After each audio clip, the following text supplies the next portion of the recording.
Hey guys, Alan with VExpressions Limited. Today we're going to go over understanding the Pearl Mimic Pro module a little bit better. Let's get started.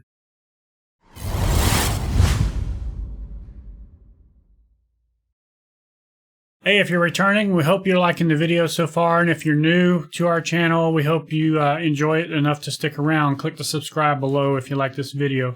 If you haven't heard of VExpressions before, go check us out at VExpressionsLTD.com. We have lots of expansions over there for maybe the module you have or the one you're considering. If not, we have a ton of examples over there that maybe you can use as a source for making your own decision on which module you want to pick up. But for today, let's get to our topic, which is understanding the Pearl Mimic Pro. And that brings the question up of what is the Mimic? Well, the Mimic is simply a studio in a box. I think if you think of the Mimic as a studio, a lot of things are going to start to click. And as I add examples here and I give you some names, different names for things and some phrasing and show you some stuff from an engineering standpoint of view, I think you're going to understand the module a lot better. So again, it's a studio in a box and it needs to be used as such. So let's go down memory lane here and look at our Mimic, how it looked when we first opened it up. So I have my master's kit here. This is basically how the module looked when I first got it. All these sliders were all the way up like this.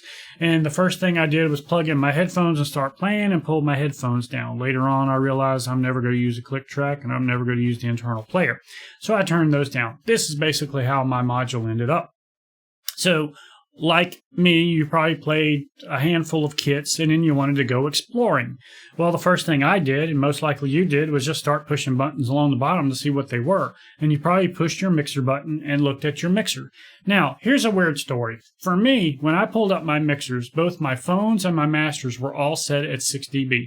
I've been told that that should not have happened. They should have been set at 0. And I thought to myself, you know, that's the way a studio is supposed to be, so I don't know why it was at 6 dB. So when I started developing Origins, I did not want to freak people out. So I spent about a week and a half, recording different things at these different levels and seeing how they ended up in the DAW and how they ended up in speakers and how they ended up in my headphones and how they ended up in the internal recorder.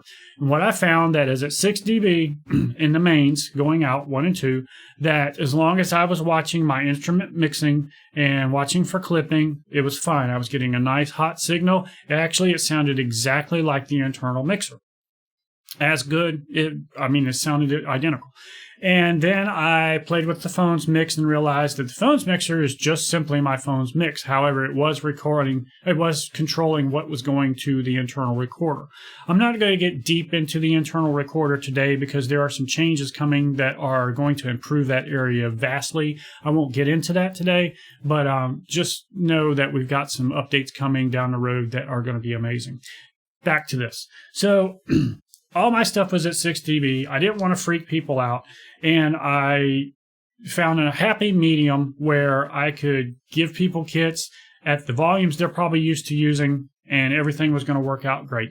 I decided for the phone mixer, I was going to give everybody a little bit of a 3 dB headroom where they could push or pull based on their headphones and the song they're playing with versus something being too loud. That all made sense to me, so I did that. Through my talks with Sergey, I decided that, yes, we need to transition to using the module properly. We need to treat it like a studio. So what we're going to do in the future is we're going to do what I'm going to show you right here. So I'm going to go back to the home page for a second. And while I'm here, I'm going to talk about the home page. The home page is what we call it the home page because Pearl gave it that name in the manual. And everybody's been talking about it for a year and a half now as the homepage. I'd like to give it a different name, and if you think of it this way, it probably will ring a bell for you and make you remember something a little bit easier.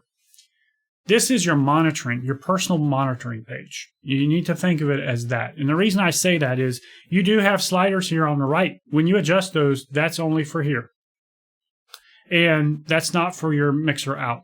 Just likewise, your headphones volume is simply your headphone out volume. Your auxiliary input is simply your volume coming in that you control to mix to your headphones. And so this is your personal monitor mix here, purely. If you need to adjust kits for your band or what have you, you need to do that in the mixers. That's totally normal. And actually, I saw an example yesterday where a guy mentioned having to do that. He made it sound like, maybe an issue. No, actually, it was the environment and the room, and he did exactly what was supposed to be done. So that was perfect. So let's go back into our mixer, and we're going to do an example here on Tom 1. We use Tom 1. And as an engineer, the first thing he's going to do is he's going to pull everything down. Console's going to be pulled to 0. I'm going to go into my mic for Tom 1. I'm going to pull everything down, just like an engineer would. I'm going to leave my panel on. I'm not going to mess with that. Now, an engineer would go into the studio once you're set up. He would put a mic on your tom. If you're in a booth, you'll get a couple overheads, and then that's about where it stops. If you record in a live room, being a large wooden room, generally speaking, say like Led Zeppelin, then you'll have a couple of room mics as well. Slate did it the extra mile. They did it the right way. They gave you an option of room, overhead, and obviously your head mic. And in the case of a snare, you get a fourth mic.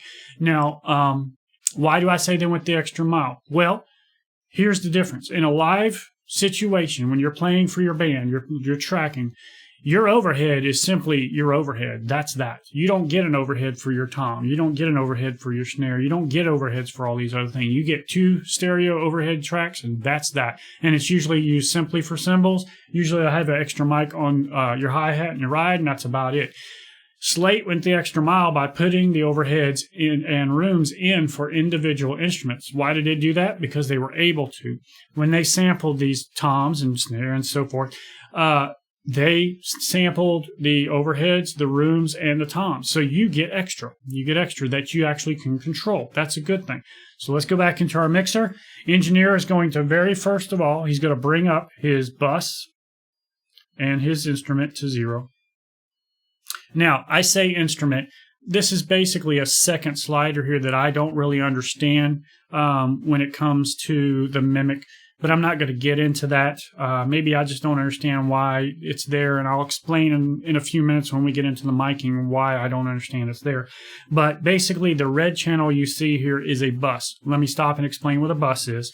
A bus is when you want to send a group of instruments to a channel to control easier. So in the drumming case, you're going to put all your toms into a bus, or you're going to do them individually, but you're going to send them to a bus, not the master. You're going to send them to a bus. That's an extra channel. Then that channel is going to go to your master. So you have fine control, basically. You have your master, which is your whole mix. You have your buses for vocals, toms, what have you, guitars, multiple basses. The sky's the limit. A lot of bands record a lot of different ways. In our case, we're going to put these 4 toms in a bus. That's what you see here with this little red channel. And then we can control an overall volume there. So let's go into our miking. That's what a bus is. In our miking, we have another bus here on the right. It's called instrument volume. The reason we have this bus here is because we have now 3 channels for just our tom. We have a direct mic that I mentioned. We have the overhead mic that I mentioned. And we have a room mic. I'm sorry, those are stereo mics. We have 2 overhead mics left and right, and 2 room mics left and right. And all those mics now are going to be part of that one instrument, and your bus is going to control that. Your engineer would, if he had a second bus for some reason, he would bring that up. Well, in this case, when you do have 3 channels, strips, you are going to make a bus for those 3. And he brings that bus up to, say, 0 as well. I'm just going to use 0 for this example today. Now it's time to actually start mixing the drums. So you have your tom bus for this one tom ready to go. In your master mixer, I have that tom 1 bus there as well, I guess. It's a bus feeding a bus, if you will. And then I have a bus for all 4 toms together. Hopefully you're understanding this. Now I'm ready to mix my tom. First thing the engineer is going to do is have you play. He's going to come bring up your direct mic. And he's going to get a nice, this is called gain staging, by the way. Gain staging is to make sure he's going to have you hit it soft. He's going to have you hit it hard. When he has you hit it hard, what he's looking for is clipping and peaking and so forth and so on. And he's going to pick a dB here. We'll just say 0 for this example, where it's perfect, where it's probably hitting like -10, maybe -6. Depends on the engineer. Some of them go -10, 12.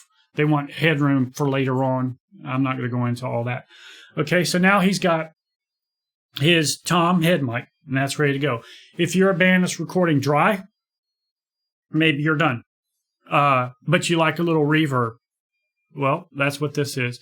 On the right, you have 3 reverb sends. What's a send? A send is when the instrument sends out to an effect and then comes back in. In the Mimic, we have a reverb, basically the only one for that, for the instrument level. And so basically that tom is now sending out to a reverb and coming back in, and you're controlling the amount that you want. So let's say that this drummer, he doesn't want room and overhead. I mean, he doesn't want room sound. He doesn't want a lot of ambient sound, but he does want a little reverb. This is where you would add it.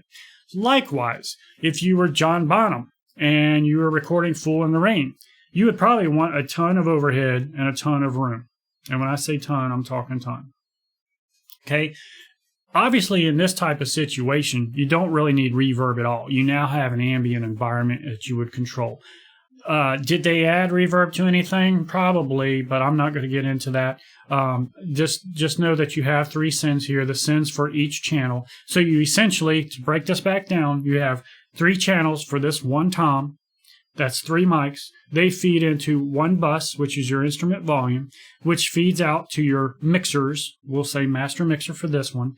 And again, I don't know why we have this single one here. Maybe I'm just missing something, but you have your bus here. So now as you're playing that tom, and all these toms would be around the same level. I'll bring them all to whatever.